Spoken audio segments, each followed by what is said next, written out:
Travel guides, war Alice's, Morton novels, and classic stories are the typical types of reads that David Wright enjoys. He just moved to West Virginia from Connecticut and is currently between jobs. He says he has visited libraries in different towns and it has always been his favorite place to spend a day. Well, I always like libraries. I think that's like the best public facility ever in the city.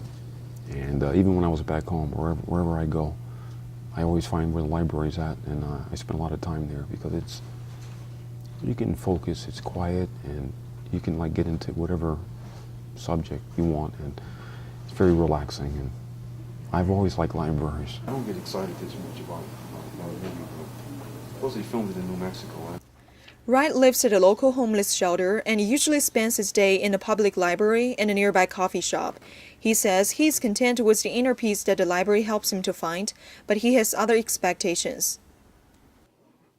Some things I would like to see done is have more events for whole complete families as opposed to just children, and you know, be more inclusive.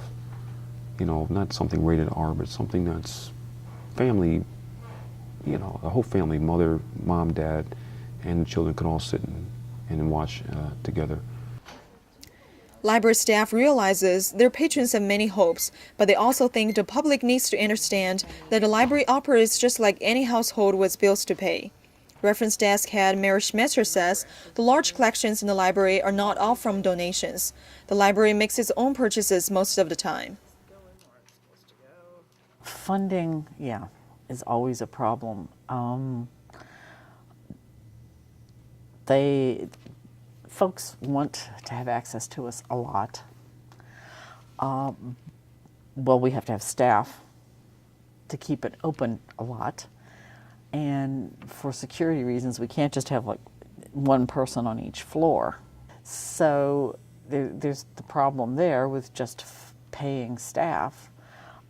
Utilities go up. Our utilities go up just like everybody else's. The cost of books and magazine subscriptions go up, and it's not any different for us. Schmetzer has personally witnessed a lot of situations with the library so far, and she says safety maintenance is a big issue too.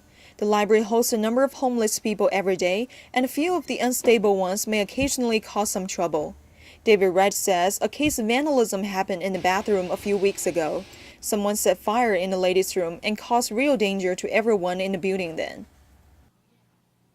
Library officials say security measures are always a major part of the running cost. The accident happened last month helps raise the alertness of safety issues.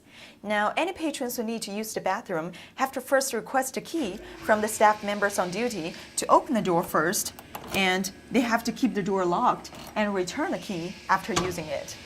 Library Director Sharon says library budgets would decrease this year, but she says more help is on the way, and the expectations from people like David Wright may someday be fulfilled. Your governor's budget as presented does have a 7% cut for all libraries in the state. The House of Delegates in their budget revision has put our funding back to the same level it is. The Senate version has not.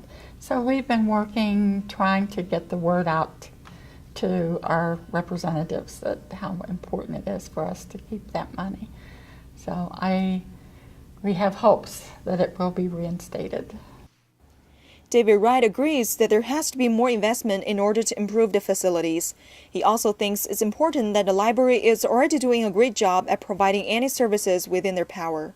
The library officials are expecting a better performance in the future if more government funds run into their system. Boyashu, WVU News, Morgantown.